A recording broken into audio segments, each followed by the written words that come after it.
At our family barbecue, thick smoke burned as I watched my son's toys sizzling in the flames. My brother smirked, "He needs to toughen up." I scooped my kid and walked out. What I did next had them all coming to me, pleading. My brother burned my son's most cherished toys, then secretly dragged my name into his fraud.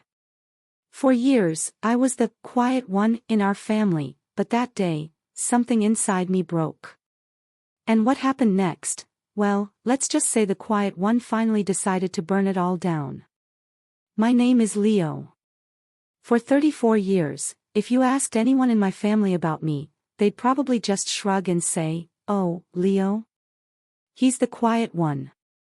And honestly, they wouldn't be wrong. I'm not shy, not timid, just not loud. I grew up in a house where volume equaled victory, but I always thought my calm demeanor was my superpower, my way of navigating the chaos. Turns out, that same quiet calm can make you a ridiculously easy target. My parents, bless their hearts, they love these massive family barbecues. You know the drill: 3 generations, a dozen screaming, barefoot kids, and my mom, absolutely convinced she needs to feed a small army. I usually just grin and bear it for one reason: my son, Finn. He's 5, curious, a little shy, and he absolutely adores seeing his cousins.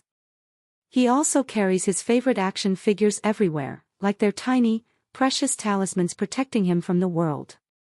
That morning, he'd packed them into his little backpack, beaming up at me, proudly declaring, "They're gonna watch me eat a hot dog, Dad." The moment we arrived, Mark, my older brother, was already holding court at the grill. Mark, the golden boy. Always has been. Big personality, an easy laugh that could charm anyone, everyone's favorite growing up. If he broke something, it was a funny accident. If I broke it, I was careless. If he skipped school, he was testing boundaries. If I skipped, I was throwing my future away. You get the picture. Total double standard. Mark spotted us, that usual grin plastered on his face, and then his eyes flicked down to Finn. "Hey, little man," he boomed, crouching down. "Did you bring those baby toys again?" He jabbed a finger at Finn's backpack. Finn, my sweet, sensitive boy, looked up at me, unsure if he was supposed to laugh or hide. I put a reassuring hand on his shoulder, forcing a polite smile that felt like it was tearing my face. "Yeah, he brings them everywhere," I said. Mark straightened up, a loud, booming chuckle rumbling in his chest. "Got to toughen this kid up before kindergarten eats him alive." And of course, the aunts and uncles around him tittered like he'd just delivered the most harmless, hilarious joke. I managed to keep that polite smile, but a familiar, sickening twist in my gut told me this was just the beginning. The rest of the afternoon was a blur of grilled burgers, clinking bottles, and the usual casual jabs disguised as family banter. "Still stuck in that boring office job, Leo? When are you giving Finn a sibling? Remember when you were afraid of the lawnmower? I've trained myself to let most of it slide, to be the bigger person, but it was wearing me down, chipping away at my resolve." Then, just as the sun began to dip, casting long, ominous shadows across the yard, I heard it. Finn's cry. Not the tired, whiny kind you get from a 5-year-old at the end of a long day. No. This was a raw, panicked, heartbreaking sound. The kind that makes every muscle in your body seize up, your blood run cold. I sprinted towards the fire pit and froze. My breath caught in my throat. There, amidst the flickering, hungry flames, blackened and melting into unrecognizable plastic, were Finn's action figures. The very ones he'd been clutching all day, the ones that were supposed to watch him eat a hot dog. Finn stood there, tiny hands outstretched, tears streaming down his face, his small mind utterly unable to grasp the horror unfolding before him. And right next to him, grinning like this was all a big, hilarious joke, was Mark. "Relax," Mark said, holding up his hands in a "what's the big deal" gesture. Kids got to learn the world isn't always nice.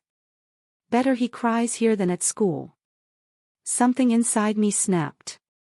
It wasn't a loud, fiery explosion. It was a cold, silent break. I didn't yell. I didn't throw a punch. I just scooped Finn up, grabbed our bag, and walked. Straight to my car. Not a single word, not one, escaped my lips. Behind me, I heard my mom calling my name, my dad muttering something about me being too sensitive, and Mark's mocking, victorious laughter. I drove home in a suffocating silence, the only sound Finn's little body hiccuping in the back seat, clutching the single toy that had been spared because it was in his pocket. When we finally got home, I knelt in front of him, gently wiped his tear-streaked face, and promised him we'd buy new toys tomorrow.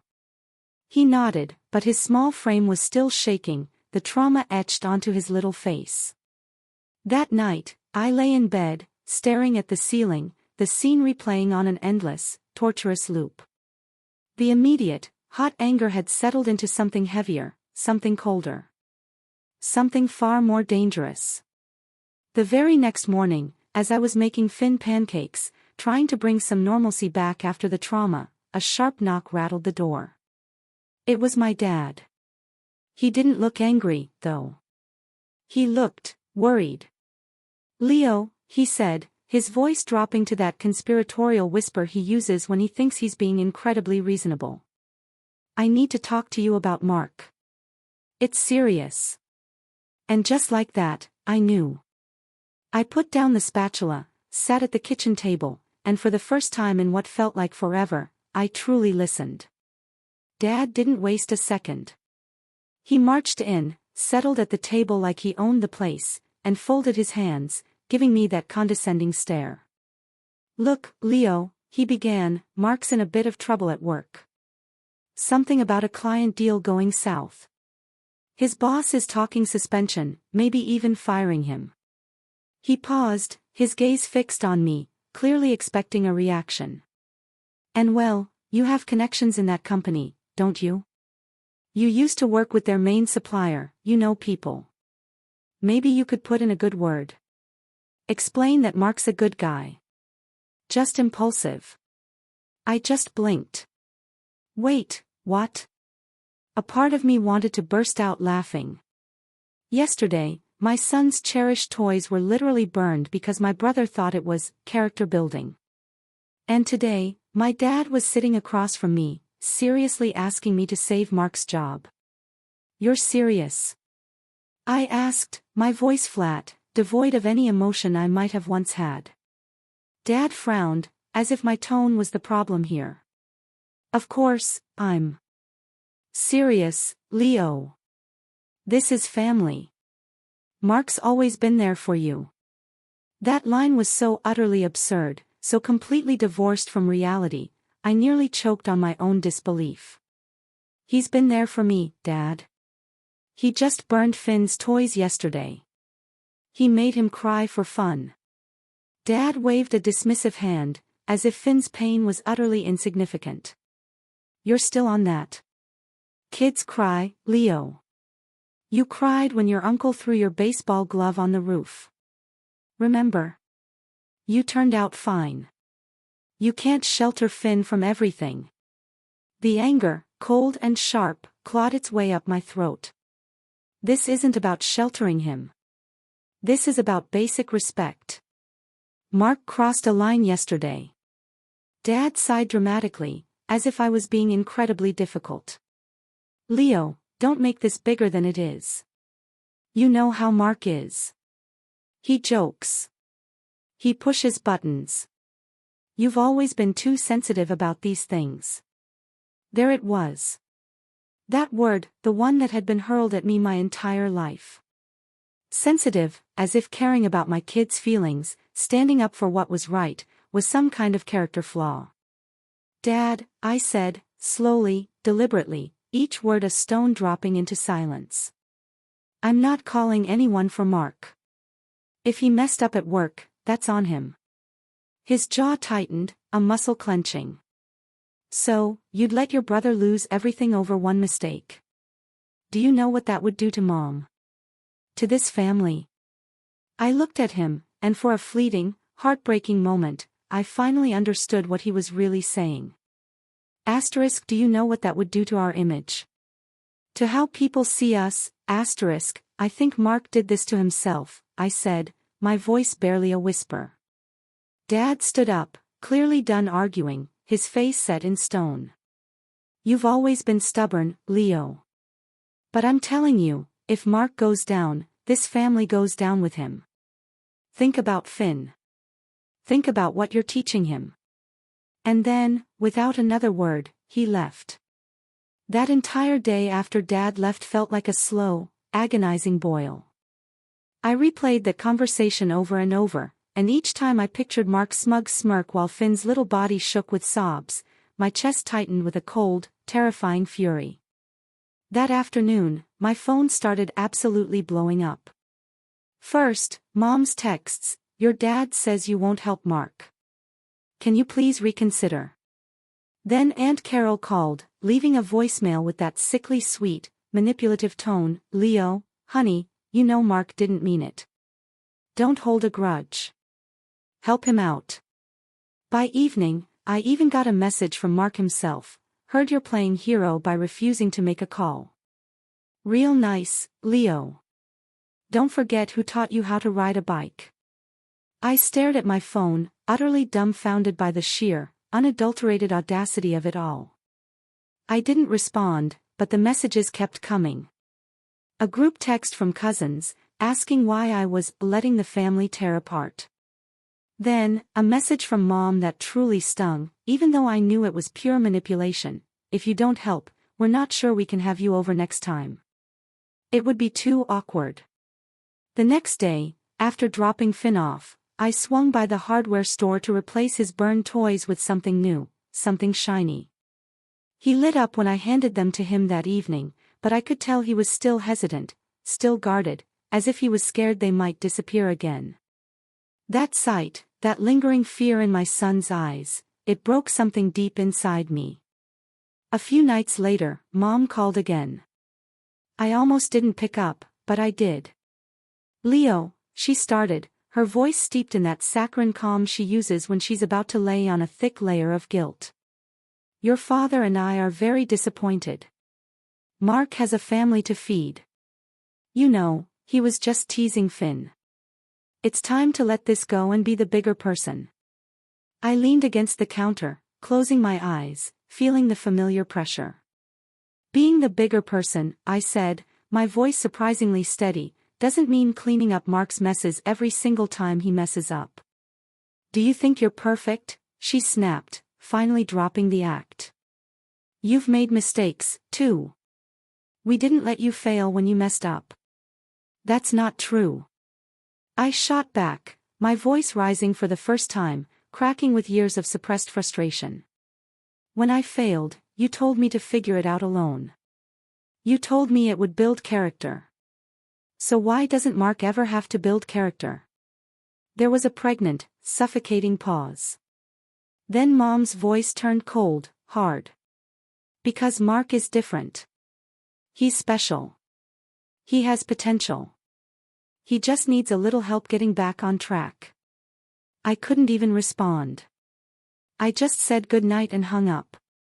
By the end of the week, it felt less like pressure and more like a full-blown, coordinated campaign was being run against me. Family members I hadn't heard from in months were suddenly calling. My uncle sent me a long Facebook message about forgiveness. My sister-in-law Sarah even texted me a picture of Mark looking stressed, with the caption, "He's suffering enough." It wasn't just guilt-tripping anymore, it was a siege. And strangely, the more they tried to guilt me, the calmer I felt. It was a strange kind of calm, though. The unsettling calm you find in the eye of a storm, knowing the chaos is still raging all around you. Then, on Friday night, my phone buzzed with an email. It was from David, someone I knew at Mark's company. The subject line, "You might want to see this." When I opened it, my jaw literally dropped. The email itself wasn't long, but what was attached, that was enough to make my stomach twist into knots. It was a PDF of an internal report, an investigation summary from Mark's company. The words blurred as I scrolled through the first few pages: fraudulent expense reports, unauthorized client discounts, using company funds for team events that didn't exist. My pulse quickened, a cold dread washing over me. And then I saw it. My name. Mark had apparently listed me as a consultant on a fake invoice for special project analysis, billed at several $1,000s. I had never done any consulting for them. Never even spoken to Mark's company, except in passing. Yet there it was, in black and white, my name on a fraudulent invoice he'd submitted. I sat back in my chair, feeling a quiet, terrifying anger that didn't let me move right away. It wasn't just that Mark had used me to cover his tracks. It was that he had done it so casually, so thoughtlessly, as if my name was just another tool in his pocket, a disposable shield.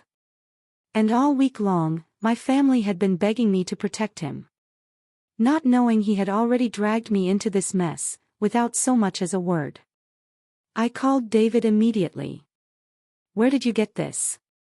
I asked, my voice barely a whisper, low and tight with suppressed rage. "It's part of the HR investigation," he said. "I thought you should know because your name's on it. If this goes to court, or if they fire him with cause, your name will come up. I'd get ahead of this if I were you." After we hung up, I just sat there, staring at the screen, the glowing letters mocking me. The anger I had been holding back all week, the cold, simmering rage, finally broke through. But it wasn't loud. It wasn't shouting.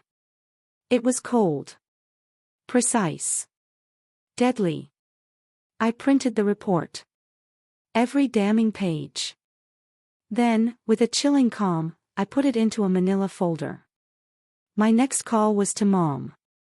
She answered on the second ring, her voice tight with anticipation. "Leo, please tell me you thought about what I said." "Mark's job."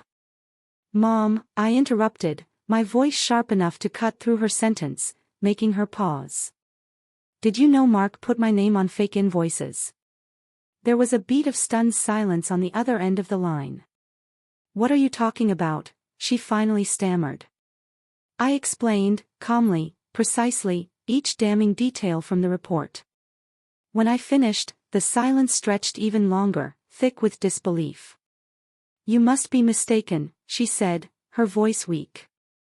"Mark wouldn't do that." "I have the documents, Mom." Another pause. A desperate breath. Then, "Well, I'm sure there's an explanation. He probably thought you wouldn't mind. You've always helped him out." That made me laugh. A short, bitter, guttural sound that surprised even me. "Help him out, Mom. He committed fraud. He dragged my name into it without my knowledge. And now, if this goes public, my name is tied to his mess, and you still want me to save him? You can't ruin your brother's life over a misunderstanding," she pleaded, but her voice had lost its confidence, its usual authority. "I'm not ruining his life," I stated, firmly. "He did that himself." That night, sleep was a distant luxury. Every memory of Mark, every cutting joke, every time he'd gotten away with something while I was punished, every time my parents covered for him, it all flooded back.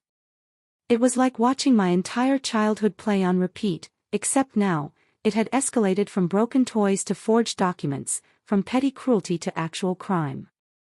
The next morning, I woke up to a new text from Mark: "You've made your point. Call your buddy and fix this before it's too late." That was it. No apology. No explanation. Just an order, as if I was his assistant, his personal fixer. I didn't respond. By noon, Dad showed up again. This time, he didn't even bother to knock, he just walked in like he owned the place. Finn was playing quietly in the living room, and Dad glanced at him, then turned his hardened gaze on me. "Leo, this has gone on long enough," he said, his voice low and stern. "Mark says you're refusing to cooperate. Do you want him arrested?" do you want to see your own brother in court? Did he tell you he used my name on fake invoices? I asked, my eyes locked on his. Dad's expression didn't even flicker. Yes. And he said he would fix it if you just made a call. Fix it? I scoffed, a raw, incredulous sound. He committed fraud, Dad. And you want me to clean it up for him? He's family. Dad insisted, as if those two words explained everything, justified anything. You don't turn your back on family. But he turned his back on me, I countered, my voice tight with years of unspoken hurt. On Finn. On all of us. And you just keep protecting him.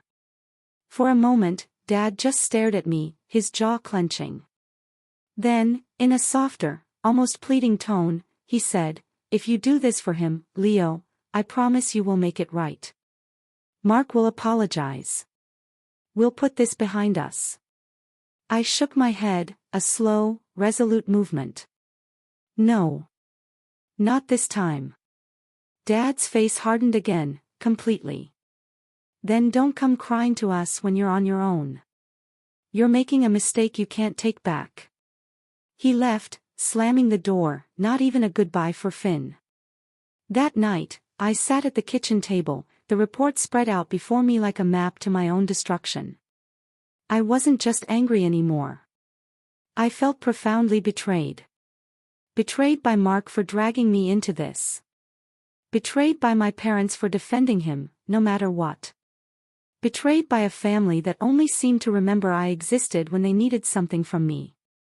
Then, Finn padded into the kitchen in his pajamas, his eyes still wide with sleep, and climbed onto my lap. Daddy, he asked softly, looking at the papers. Are you mad? I hugged him tight, burying my face in his soft hair. Not at you, buddy.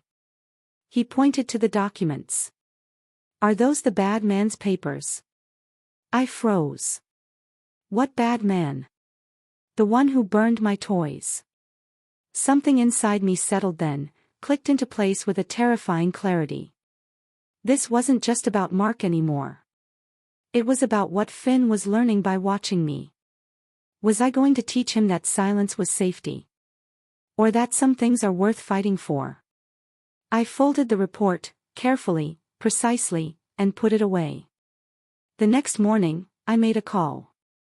Not to save Mark.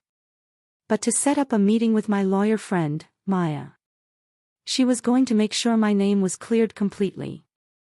If Mark wanted me involved, then I was going to be involved on my terms. And that's when the plan started forming in my head.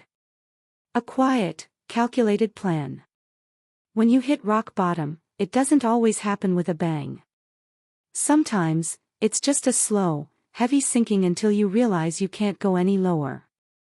That entire week felt like quicksand, pulling me down with every breath.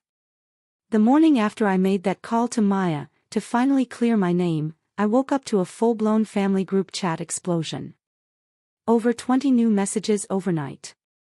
Screenshots from cousins, nasty side comments, even a few guilt-ridden voice notes from Mom. Leo, we need to talk about this before it's too late. Your father is furious. Mark is losing sleep over this. Are you really okay with your own brother being humiliated? There were thinly veiled threats too. You're making it very hard for this family to trust you. If this gets out, the neighbors will never look at us the same way. I just muted the chat.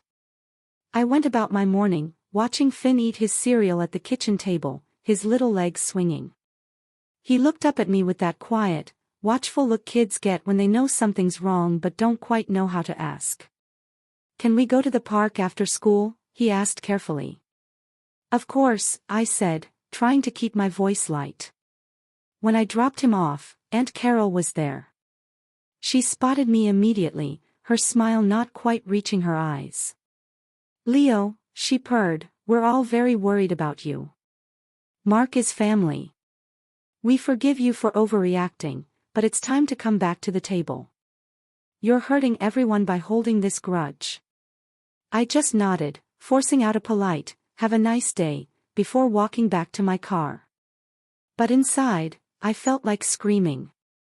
That evening, another knock on the door. This time, it was Sarah, Mark's wife, my sister-in-law. She didn't even wait for an invitation, just walked in and set her purse down on the counter like she owned the place.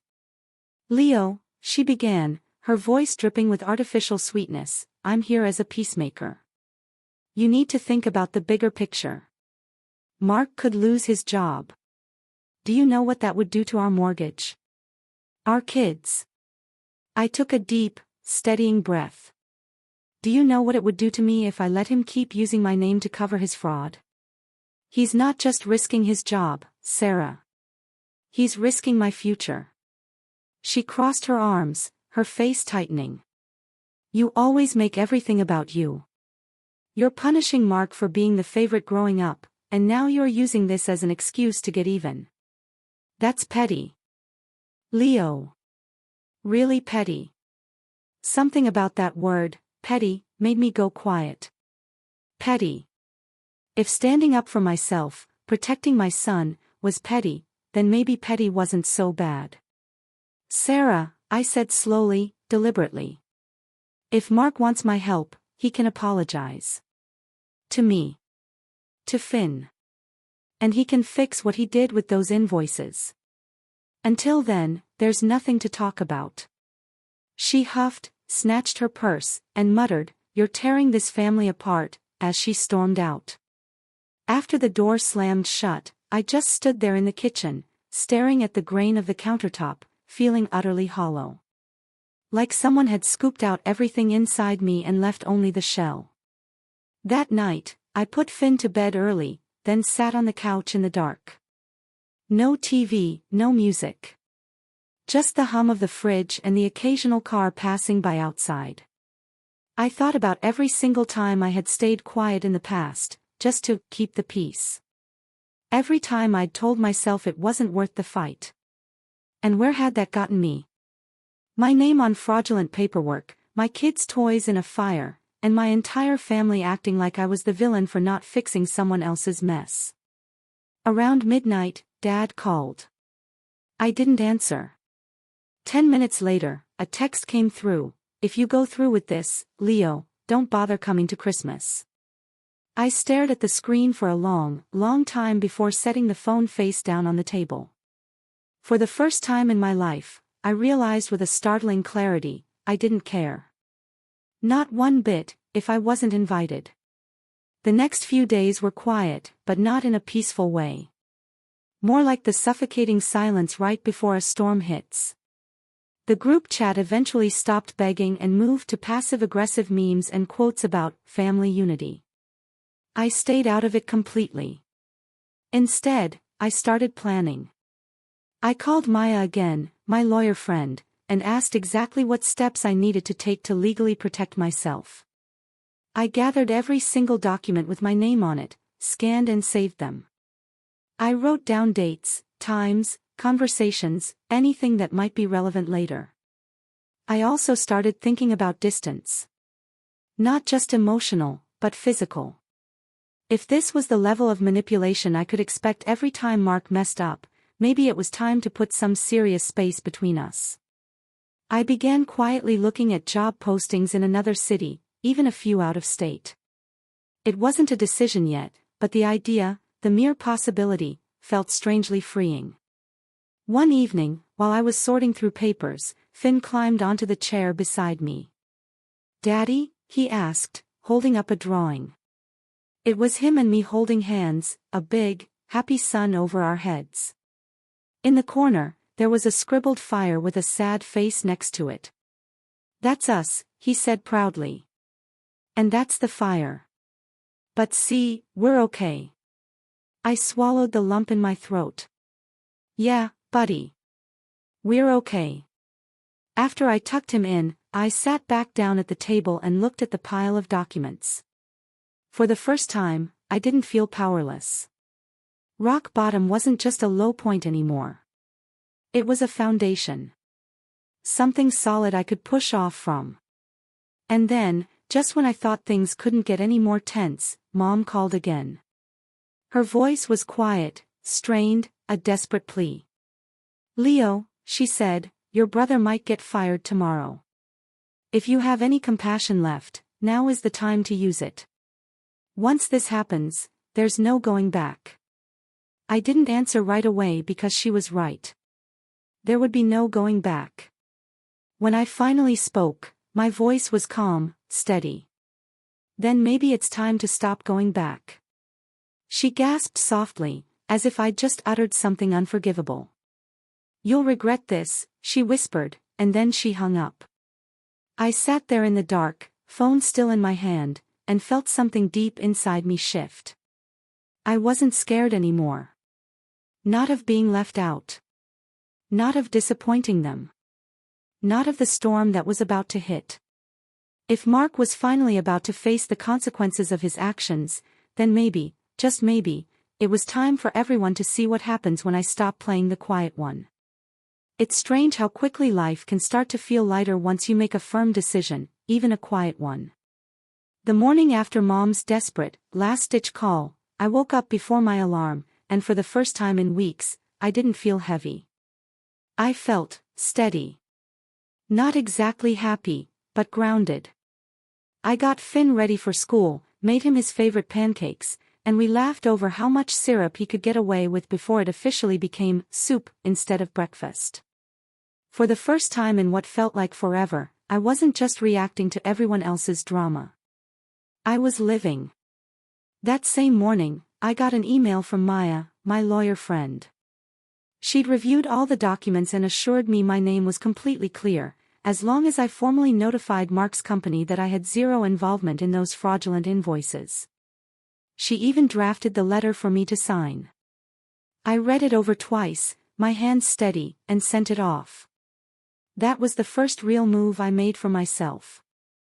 A day later, a short reply landed in my inbox from the company, thanking me for clarifying and confirming I wouldn't be implicated in their investigation.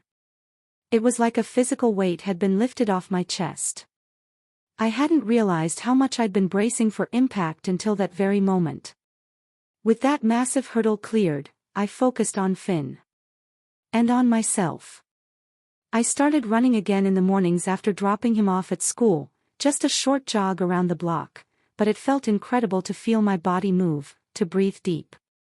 I even dusted off some old projects I'd shelved years ago, like a woodworking kit I'd bought and never touched. On the weekends, Finn and I started going to the park, the library, even little day trips to the zoo. Every time we did something just for us, I felt that hollow space inside me slowly, steadily filling up. Meanwhile, the family group chat grew quieter. Maybe they'd finally realized their guilt trips weren't working.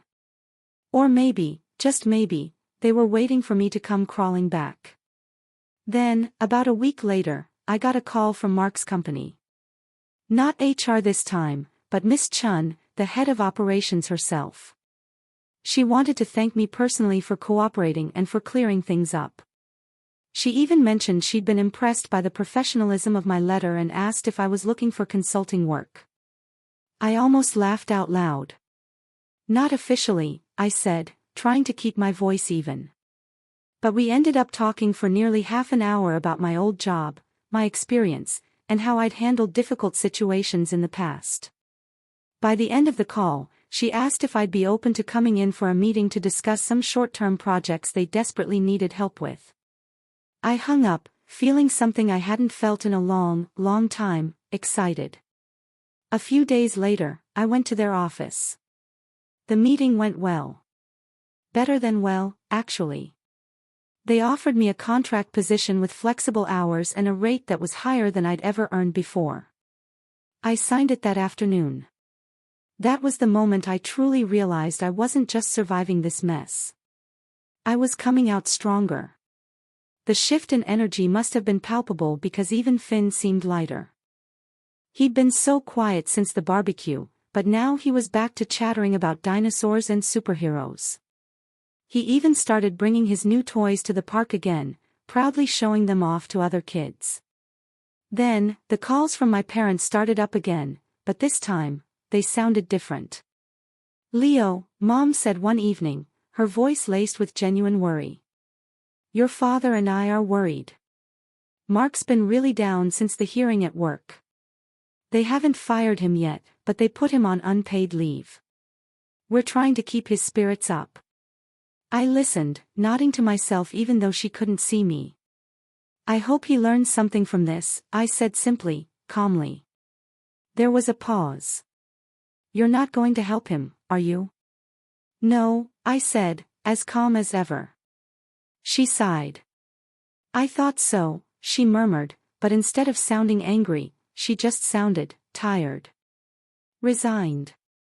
I hung up and sat back, thinking about how profoundly different I felt. A month ago, a call like that would have sent me spiraling, second-guessing myself, wondering if I was being too harsh. Now, I just felt sure. The next big shift came on a random Thursday afternoon. I was at the park with Finn when I got a call from Mr. Henderson, one of Mark's old clients, someone I'd known professionally for years. Leo, he said, I heard you might be doing consulting now. We're looking for someone to handle a big contract review. You came to mind immediately. We met the next day, and by the end of the meeting, I had secured my second client. Just like that, I wasn't just busier than I'd been in years, I was working on my own terms. And the best part? Every single success I had was mine. Not because of Mark. Not because of my parents. Just me. I started to notice how the family dynamic was slowly, subtly shifting. A cousin messaged me privately to say he thought I was doing the right thing, that Mark had gotten away with too much for too long. An aunt quietly liked one of my posts about my new work. The silence in the group chat wasn't just disapproval anymore. It was curiosity. By the second month of my contract work, I had built enough income to start seriously considering moving. I began looking at houses in a quieter neighborhood where Finn could have a yard to play in without me constantly worrying about family dropping by unannounced. One evening, after a long but profoundly satisfying day of work, I was sitting on the porch watching Finn chase fireflies when my phone buzzed. It was a message from Mark, "Congrats on your new gig. Must be nice to profit off my misery." I stared at the screen for a long time, a slow smile spreading across my face, before typing back, "No, Mark. It's nice to profit off my own work." Then I set the phone down and went back to watching Finn laugh under the fading sky. It was in that moment that I realized the balance had truly shifted. For the first time, I wasn't the one on the defensive. I wasn't just reacting to the chaos. I was choosing what happened next. And maybe, just maybe, it was time to stop simply protecting myself and start holding Mark accountable in a way that would ensure he never dragged me or Finn through something like this again. Because simply rising wasn't enough anymore. It was time to make sure no one ever tried to bury me again. Momentum has a way of building on itself. Once I stopped trying to please everyone, opportunities didn't just knock, they started swinging open like doors in a hallway I hadn't even realized I was standing in. The consulting contract with Mark's company led to another project, and then another. Within a few weeks, I was invited to sit in on their quarterly review as an independent advisor. Walking into that meeting felt surreal. I wasn't just a bystander anymore. I was a professional voice in the room, someone they were actually paying to listen to. And, wouldn't you know it, Mark's department was one of the key topics on the agenda. I sat quietly as Miss Chun, the head of HR, methodically laid out their findings: multiple policy violations, falsified documents, client complaints, outright misuse of company funds. The leadership team then discussed the next steps, which, they stated, included termination pending legal review. Then someone asked if they should bring in outside counsel, because one of the fraudulent invoices included a third-party name, mine. Miss Chun turned to me, a faint, knowing smile playing on her lips. "Leo already cleared this up," she said. "We have his statement on file, and it's airtight. He's not involved. If anything, he's been extremely helpful in making sure we understand the full scope of what happened." Everyone nodded. In that moment, a powerful realization hit me. 1. I was completely, unequivocally in the clear. And 2. I was sitting in a position where I could absolutely influence what happened next. Not by lying or manipulating, but simply by telling the truth, clearly, calmly, and in front of the right people. After the meeting, Miss Chun pulled me aside. Off the record, she confided, "Mark is lucky this isn't a criminal referral yet. If you hadn't clarified your position, we'd have had no choice but to escalate this to legal authorities. You saved yourself a massive headache." I nodded, feeling the chilling weight of what could have been. "What happens now?" I asked. "We'll finish the internal process and likely cut ties," she said. "If he's smart, he'll resign before that happens."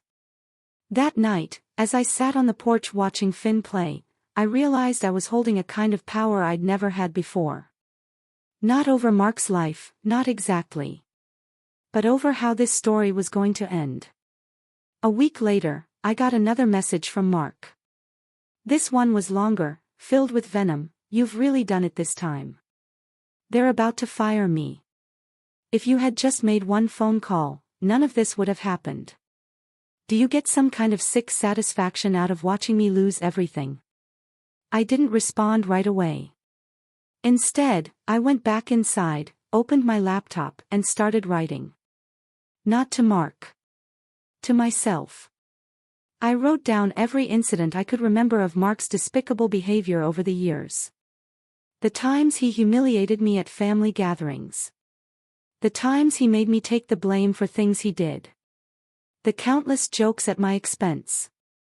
The decades my parents spent excusing him while holding me to an impossibly higher standard. It wasn't for revenge yet. Not exactly. It was so I could see the full, ugly picture. When I finished, I sat back and read through the pages. For the first time, I didn't feel like the quiet, overlooked kid anymore.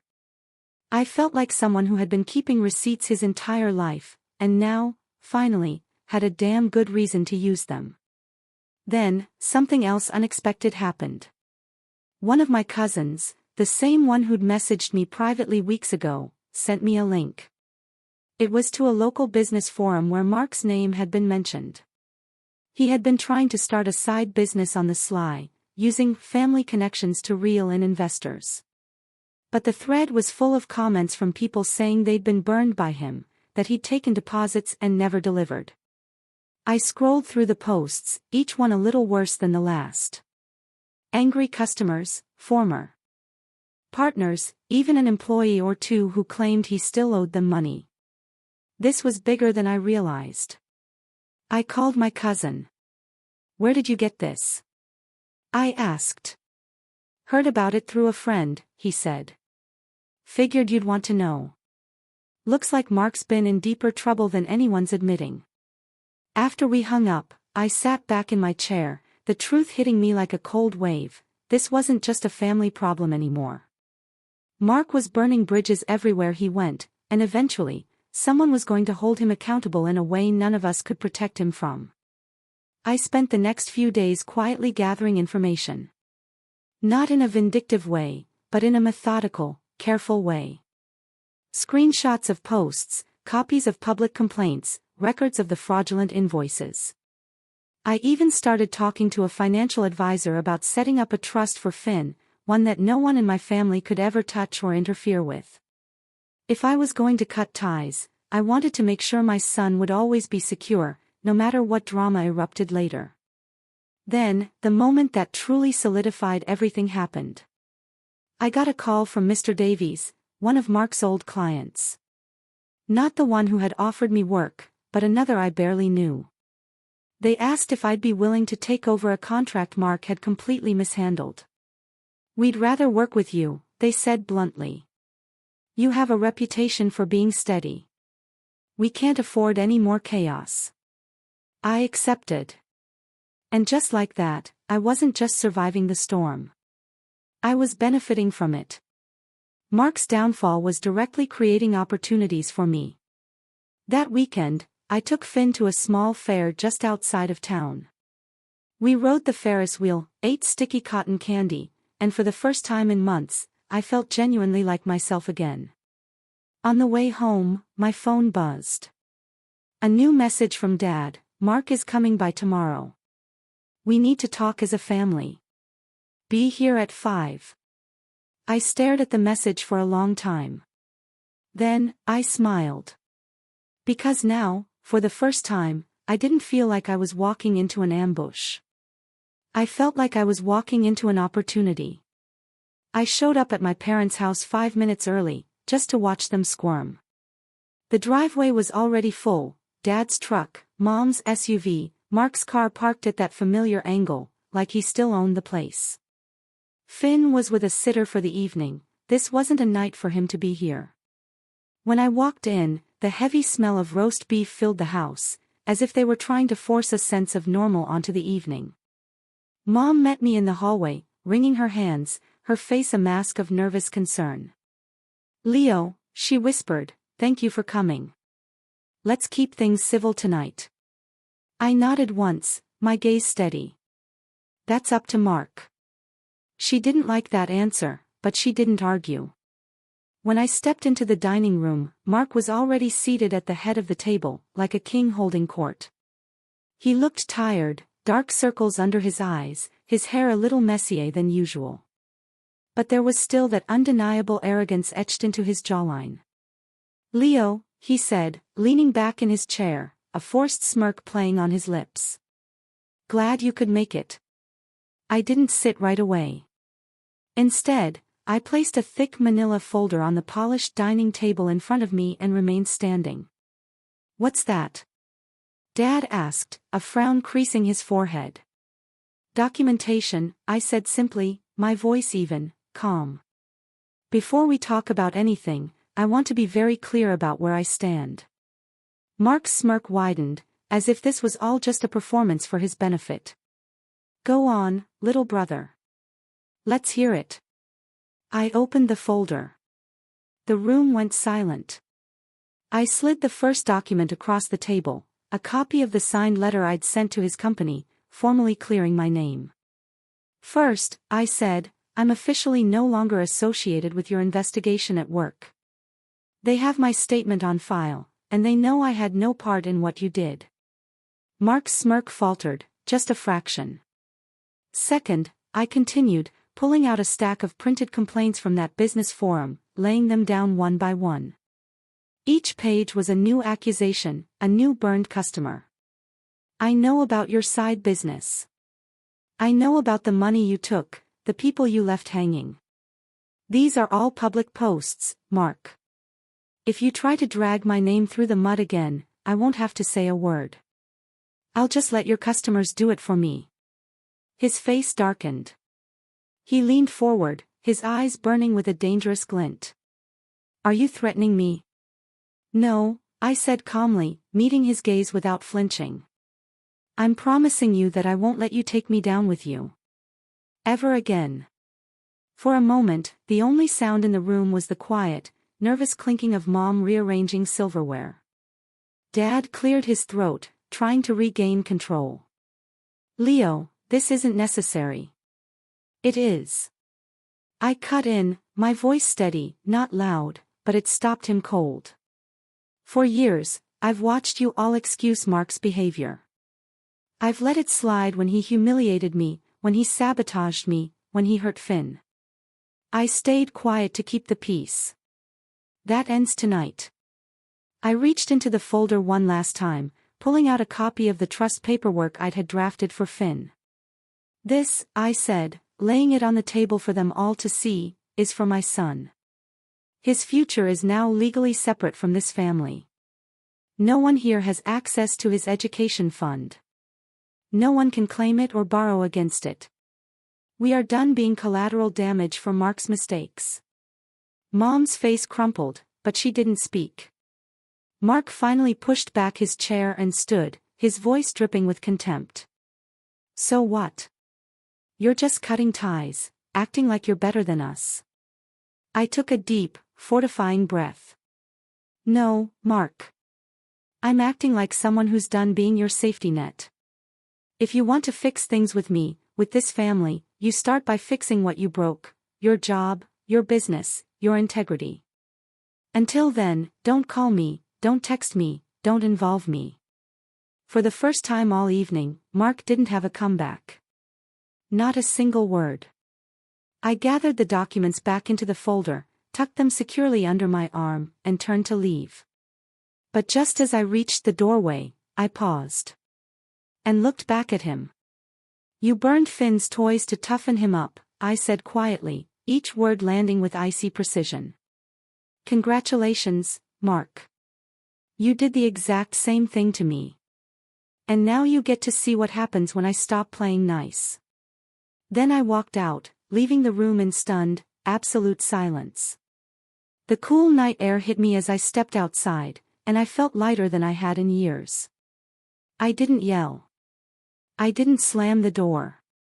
But I knew they'd be sitting in that dining room for a long time, staring at each other, wondering when, or if, I'd ever come back. And maybe that was the best revenge of all. Not vengeance. But complete, utter freedom. But as I drove home, still buzzing from the confrontation, something unexpected happened. My phone buzzed with a new message. It was from Mr. Henderson, one of Mark's former clients, the one who had first warned me about the invoices. "We just heard Mark is trying to start over somewhere else," the message read. "Do you want to know where?" I stared at the screen, my fingers hovering over the reply button. Part of me felt like I'd already said everything that needed saying. I'd drawn the line, reclaimed my name, and walked away. But the other part, the part that had watched Finn cry at that barbecue, the part that had spent years biting my tongue, knew this wasn't just about me anymore. Not when there were other innocent people Mark could blindside. The next morning, I sent a simple reply: "Yes, tell me where." What I got back made my eyebrows shoot up. Mark hadn't just tried to start over. He had applied for a job at another company in the same industry, one that handled incredibly sensitive client accounts. And according to my contact, he had conveniently forgotten to mention his suspension and ongoing investigation on the application. I didn't need revenge for revenge's sake. But if someone else was about to put their trust, and their money, into Mark's dishonest hands, they deserved to know exactly what they were signing up for. So, I gathered everything. The report clearing my name, the public complaints, all the documentation I had so meticulously collected. I sent a calm, factual email to Mr. Thompson, the hiring manager at that company. No emotional language. No character assassination. Just verifiable information: their candidate had an unresolved history of misconduct with a direct financial impact. I didn't expect a reply, but a week later, one landed in my inbox: "Mr. Daniels, thank you for bringing this to our attention. After reviewing the information, we have rescinded Mr. Mark Daniels' job offer. Please be assured that your identity will remain confidential." I sat back, exhaling slowly, a profound sense of closure washing over me. That same afternoon, my phone rang. It was Mark. "What did you do?" His voice was tight, almost panicked. "I told the truth," I said, my voice utterly calm. "You just cost me my chance to start over." "No," I corrected, my voice firm. "You cost yourself that chance. I just made sure no one else got blindsided the way I did." He was quiet for a long time, and for once, I didn't feel the need to fill the silence for him. "You think you won?" he finally spat. "No," I said. "I think I stopped losing." And then I hung up. After that, the family calls slowed to a trickle. At first, they tried one last round of guilt-tripping: "You've gone too far this time. Mark's at his lowest point." But when they finally realized I wasn't biting, the silence settled in like dust after a long, exhausting storm. 2 weeks later, I got another call from Miss Chun, the head of operations at Mark's old company. "Leo," she said, "I thought you'd want to know. We've concluded the investigation. Mark has been officially terminated for cause." We're also pursuing recovery of funds through legal channels. Thank you for telling me, I said. There's one more thing, she added. If you're open to it, we'd like to extend your contract, possibly turn it into a permanent consulting arrangement. You've been instrumental in helping us clean this up. I accepted. That weekend, I took Finn to the park again. He was running ahead of me, clutching his favorite new toy, laughing as the late afternoon sun turned the grass golden around him. Watching him, I realized that the house felt quieter lately, but not in the heavy, suffocating way it had before. This was a good quiet. A clean quiet. A few days later, I got a text from Mom. Your father and I are sorry for how things turned out. We miss you and Finn. We'd like to start over when you're ready. I didn't respond immediately. I sat with it for a while, letting the weight of those words settle. Maybe someday there would be a way to reconnect, but it would be on my terms, not theirs. For now, I was content. A month later, I closed on a new house. A little place with a big yard where Finn could play without ever having to look over his shoulder. The night we moved in, we sat on the porch, eating pizza out of the box, watching the first stars appear. Daddy? Finn asked, licking tomato sauce off his fingers. Are we happy now? I looked at him, at the house, at the peaceful, new life we were building. Yeah, buddy, I said softly, a smile finally reaching my eyes. We really are. That night, as I locked up the house and turned out the porch light, a final realization hit me. Mark had thought burning Finn's toys would make him tougher. And in a twisted way, it did. Just not in the way he ever expected. Because I wasn't the quiet one anymore. Not even close. This whole journey taught me that sometimes, the biggest fights aren't fought with shouts, but with quiet resolve and unshakable conviction. Have you ever had to stand up to someone, even family, when everyone expected you to stay quiet? I'd really love to hear your stories in the comments below.